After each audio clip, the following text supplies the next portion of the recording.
G'day guys, what's going on? Super here, welcome to the channel. Today I'm going to be going over my round 15 review. I scored 1,760 in the top 21%. Pretty poor week from me. I just kind of fumbled the bag this week. I wasn't really paying too much close attention to this week's buy just because I didn't want to use any trades. So yeah, I didn't upload last week, I believe, just because I was flat out. Didn't really get a chance to upload, and I actually ended up going to the footy, I believe, on the Thursday night. Yeah, to the Cats game. That was good to see the Cats finally bounce back. I think I was just salty last week because the Cats lost to Port Adelaide that week, I believe, and I was just done with footy. But we finally bounced back, so kind of happy now. But yeah, I was actually going right. This week I was just a bit screwed for the buy situation, so I didn't want to jeopardize my team basically. So I actually went a bit left of field with my trades. I decided that not trades, VC and captaincy options. Yeah, so I decided I was going to go against Dunkley as a VC option. And then I was also going to go against, there was another one, I believe, Tom Stewart, or Laird as a captain as well. I was actually thinking about putting the C on Dawson, but I had the VC on Brayshaw. Probably should have put it on Goulden if I wanted to be different, but I just thought Brayshaw was going to get a 130 at least because he had a pretty good record against Essendon. Only scored 129, so you had to take that. Basically, you can't really refuse to take that score, I guess, because I think he did get scaled down a little bit, which was a bit annoying, but you can't really say no to a 129, so I took that. And then I saw Dawson, who I originally actually had the C on, start going 150, 160, and then he got scaled down a fair bit at the end there, so that was a bit lucky that I, didn't lose on too many points, but still a bit frustrating. Kind of hard to predict these things anyway. But I've got 7 trades at the moment. I just wanted to have a fairly good team at the end because some people have fake promos Yo and stuff in their side. But you could say Sheasel and Zeeble probably aren't the greatest premiums either, or Will Day. But I just didn't want to add another one of those guys into my side just because wouldn't be the greatest team in the end result. But anyway, Nick Dacos, yeah, he went off, which was great, 132. Everyone's got him, which is all right. Just wasn't sure if I would put the C on him, though. Bit risky. They've got Gold Coast this week. That'll be interesting to see how he goes. Could be an option if you want to put the C on him. Last time he got a 143, so that's a bit of food for thought. Then Stewart. So I was at the game. I didn't actually notice him that much, to be honest. I don't know how he scored 111. But yeah, you'll take that. Bit of a surprise. Didn't even have the best game. Still manages to go 110 plus, which is crazy. And then Dawson, yeah, mentioned him before he was going off. Will Day was another bonus, I guess, 141. I think he was taking the kick-ins because Sicily was out. So yeah, we've held on to Sicily. Probably should have traded him to Sinclair, but I think one of my subscribers has said down below that I should trade him to Sicily, which is fair enough, I guess. I mean, Sinclair.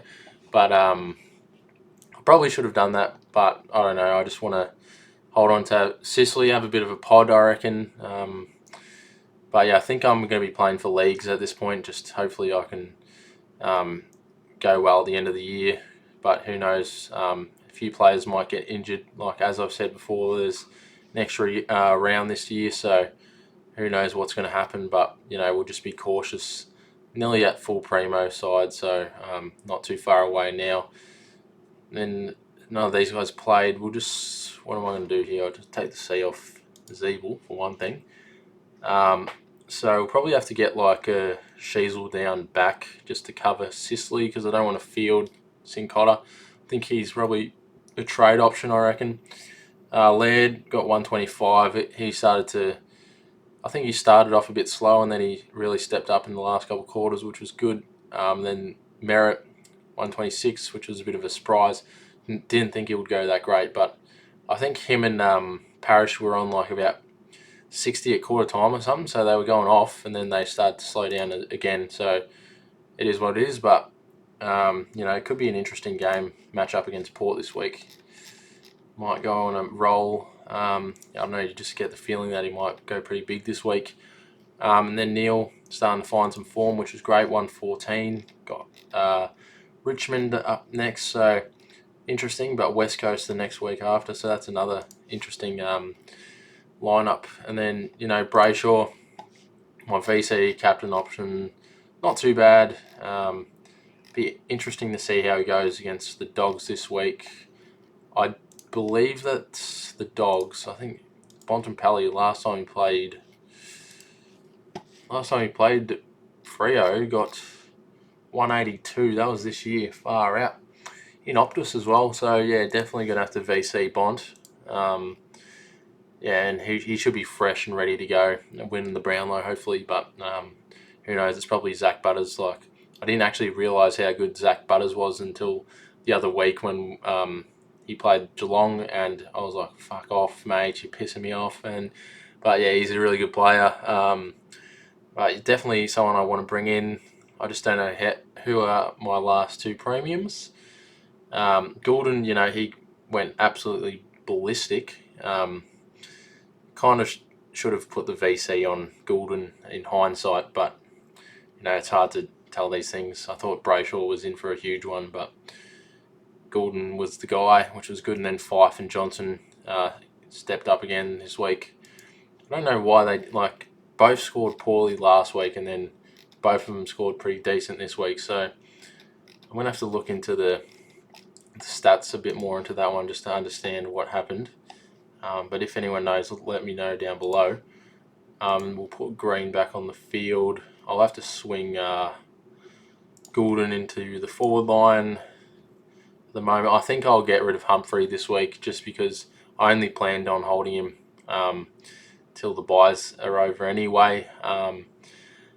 But yeah, I'll probably hold on to Fife for cover for the rest of the year anyway.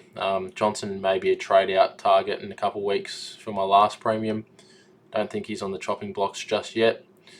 So English obviously didn't play. Probably should have just, in hindsight again, hard to tell these things. Probably should have just had Briggs instead of English when I traded out Darcy, but I just traded Darcy to English. But can't really complain. I thought I'd just grab him because he's been screwing me over all year. So he should come back after the bye and, destroy Darcy, hopefully, and Jackson. But I don't know, probably a bit of a tough matchup this week for him. Then Marshall, it's like he's got all that cash sitting in him. Should I just trade him out and field Briggs? Probably not. But Marshall's probably a captain option again this week. They've got West Coast. They got the BJ Williams bloke, so should put the C on him realistically. Probably will line up VC and Bont into Marshall. But he hasn't been the greatest, so something to watch out for there. History doesn't say the best things about him against West Coast. But yeah, the problem I have is I've got Briggs on the bench, which is good. I've got all this money sitting on my field and on the bench. But I feel like I'm just going to hold him another week just because his break even is so low. I could still, I could do a trade where I trade out Humphrey and Briggs and get in Oliver or Petrarca or Butters this week. But I feel like I'm just going to hold off on that until a couple more rounds into the season. I don't know. I just feel like, Briggs is going to go up another 50 odd K this week. So might as well grab that instead of cooking the rest of my season, because I probably don't have the best cash gen to get the premiums I want. I'll probably have to use an extra trade if I do trade out the two 400k players basically this week. I was thinking about trading Sicily to Petrarca because, I think Oliver could be missing again this week. But yeah, the whole thing about this is I'm 1k short, which is a bloody stitch up, or 2k, which sucks. But yeah, then again, I'm not going to trade Sicily, I don't think. I think I'm just going to hold him, have him as a pod. He's around that 650k mark, so he's going to keep going up as well because, he has got that suspension. But I think Sicily will be a good pod at the end of the year. And if I was going to trade him out, really would have shot myself in the foot, because the only option that I would replace Sicily for in defence would be Sinclair, and I don't have the money to get in Sinclair.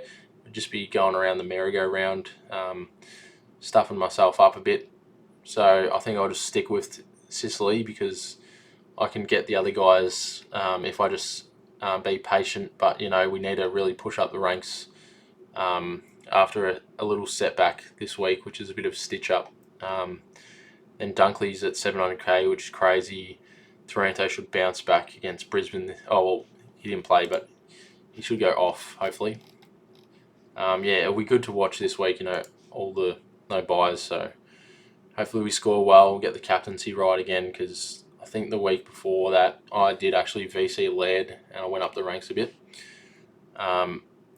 So I took that score, and then Goulden went over, Sheasel, these guys didn't play. So what I'll probably do is, who I actually want to get in to finish off my side would be like Butters and Oliver, or Butters and Petrarca, because Butters is killing it. He does have the injury concern, 138 break even. Maybe we hold off on him. I feel like I won't grab Butters until next week. But I can't really afford to grab Petrarca or Oliver, so I'll probably have to scrap that idea of grabbing one of those guys. It might be like a luxury upgrade sort of situation at the end of the year. So I'm going to have to grab up a guy that is at basement level, because, I just need the points on the field, and, the value that is there is just really, really good. So I'll have to get rid of Humphrey. Then to get I'll trade out Sincotta as well, just for the moment. He might come in to the Carlton side, be alright, but I need Sheasel as cover for Sicily down back for the moment. Just until he's back, I'll just leave him down there, then swing him back into the forward line. Then what I'll do is I'll just bring Fife into the forward line. So we're going to have to grab a mid here. So we're just going to stick to my original plan at the end of the bye, and that's to bring in Sam Walsh. I think I'm going to grab Sam Walsh. I think he's just too cheap to not go with. He's got this high ceiling, got a pretty good fixture coming up. I think he's got Hawthorn this week, so if he doesn't go over 125, then it's going to be a failed pick. But I think he will be pretty good. He should be right to go after the bye. The main concern is with him that he hasn't really had a pre-season, so bit of a concern about that. But hopefully he's all good and ready to go after this bye. That leaves me with about 138k. Not really sure who I want to bring in. I nearly actually did trade in that, is it Maverick guy or whatever, the guy in the West Coast mid-season draft last week, but luckily I didn't do that, because Alder only got 16 points anyway, so I'm not going to trade him in. I think this Mitch Hardy bloke could be an option for the Cats because of the Dangerfield situation, but I think Dangerfield is coming back this week, which is a bit of a surprise somehow. I don't know how he cracked a rib and punctured a lung or something, and now he's ready to go after 2 weeks, which is a bit of a surprise, especially when the Cats have don't even have weeks on their injury list. It's just short term and bullshit like that, which pisses me off. But Mitch Hardy might be an option for a guy that could potentially get a game if the Cats midfield is still not back. But Tanner Bruin was killing it, which is a bit of a FU to us guys who traded him out. But yeah, he wasn't really the greatest at the start of the year. But I think I'm just going to grab Jack Bytel. I think just why not? I don't expect him to play, but if he comes back, he's more of a chance to score higher than all the other rookies at that option. I don't know why he's not playing, but I'll have to double check and have a look into this pick, just because he did have that 71. I think these games he might have been the sub or something. That's why he's dropped a fair bit in price, because he was 158k at the start of the season. Hasn't got a game, but who knows? I'll have to just see what's going on with him. Maybe he's injured or something, but I don't really care. I think I'll just put him on the bench for the rest of the season anyway. Get Walsh onto the field. I just think with Walsh, he's just so cheap. Has that high ceiling. Got Hawthorn this week. Definitely the week to bring him in. Like these last scores from last year for the next couple of weeks, pretty high. So I think I'll take the punt on him. He's got West Coast coming up, and Collingwood's got his highest score ever. So seems like a pretty decent option for the rest of the year, I think. So I might just take the risk on him. I don't know what his ownership is, like about 10%, so still in a fair few sides. And that leaves me with 5 trades, so I'll probably have to go like a Briggs and a Johnson next week to like Butters and someone else. And then, I'll have to field Fife for the rest of the season until like Sicily comes back, which is frustrating, but I'm just going to have to figure out how the hell I'm meant to get Sheasel back down there. Which could be a bit of a concern. But yeah, I'll have to think about that. I was actually considering trying to free up a bit of money to get the Jasper Fletcher bloke. He seems alright, but at this time of the year, I don't think I need to be making money anyway. So I don't know what his ceiling's like. O'Sheen Mullen, I don't think he's going to be getting a game for us. But Luke Ryan was an option I was looking at, but I've just seen burnt from him, so definitely I just can't pick him for some reason. Just from the past, I picked him. So Paddy Cripps is like, maybe you argue the question, should I get Cripps instead of Walsh? But I don't know. Like Cripps, last time he played before his bye, I think he kicked like 3 goals and he only scored 117, so that's a bit of a worry. Whereas Walsh can easily ton up. I just have to double check his role, make sure he's not actually playing on the wing for the rest of the season. But Mills is another guy, quite cheap. Maybe he's just like a, spare, like a backup midfielder, but, don't know if I want to go there. I could go there if I've got Fife in my side. And then Jack Steele was actually someone I was considering just because of his lineup. Like the rest of the year, he's got West Coast, Gold Coast. Who else have they got? They got North, Hawthorn, Richmond. He could go pretty big here.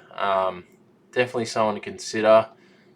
I don't know. I think I'm just going to hold off him though because he's still he didn't even turn up this week, so he's nearly there. But we can probably get him even cheaper, but I doubt he'll go below this price. But anyway, Darcy Cameron, he's a good pickup for cover in the ruck department, especially if you have Briggs. I'd definitely go with Cameron, but I'll probably have to get rid of Briggs next week, so I'll probably be screwed if I have either of my ruckmen go down for the rest of the season, but I'll probably have enough trades to just trade him out to like a new, hopefully just use one trade for another ruckman. Sean Darcy was a bloke, if you wanted to get rid of Briggs, you could probably just trade him straight to Sean Darcy. He's going to be quite cheap, I think, like 175 break even. He could be basement price in a couple of weeks, like 458k, which would be a bargain for him if you wanted to jump off of Briggs if he doesn't go well this week. Could go Sean Darcy, but he's just got injured, so see how he goes when he comes back. I was thinking about going with Yo as well, just not sure about him. I was a bit surprised he scored 93, but just kind of praying that he doesn't go the best for the rest of the season, because then it'll be annoying if I have Sheasel and Zeeble and they're getting outscored by Yo, but he actually looks quite decent. I just don't know if he's going to be durable enough to play out the remaining games for the rest of the season. And then, Jez, unfortunately, he went down in the first quarter, I reckon, first 5 minutes, which was no good. So hopefully he's all good and ready to come back this week. Got a break even of 178. So definitely a guy I'm looking to bring into my side. In a couple of weeks when he does hit his floor price, basement level again, hopefully he can drop to that 298 mark. Could even just trade him in next week if he's got North in Geelong. So I don't know if I want to be doing that, especially if I haven't got my team like fully primo yet. So yeah, it's hard to decide these things. But yeah, I think this is how I'll line up this week. Haven't really thought about any other options. Like, was considering going a Butters or a Petrarca, but I think it screws up my plans for the rest of the season. But yeah, I think I'm going to hold on to Sicily. Like, I've already held him for a couple of weeks, so I'm going to keep doing that, and then hopefully Johnson can go up. I just think there's the value in Walsh is just quite ridiculous. Like, can't really pass him up at this price point because he's a proven primo from the past couple of seasons, and he's quite young. And Carlton need to win games to get in the finals, so I think I'm just going to take the punt on him. But I'll just have to analyse the team sheets just a bit closer when they get released on the Thursday night. But yeah, this would be the week I think to bring in like a Cripps or Cripps or Walsh. Probably wouldn't go with Cripps, but they've got Hawthorn, should go off. But yeah, I'm just gonna have to hope he does succeed as a pick. But yeah, fair chance that he could go better than Tom Green. So I think he's a pretty safe pick. He's a good SuperCoach player. But yeah, that's about it. I'll have 5 trades left. That's my side. I think I'll go with the VC on Bonds into Marshall. And yeah, but you could always go with one of the Adelaide blokes like Dawson or Laird into North. But I think I'm just going to play it safe and VC Bond because of that 182, I believe it was. But yeah, hopefully you guys are going better than me and actually going up in the ranks. But I think I'm more focused on league at this moment just because I've been stitched up, but I did this to myself. But anyway, hopefully everyone goes well this week. Thanks so much for watching, guys, and I'll see you later. Bye.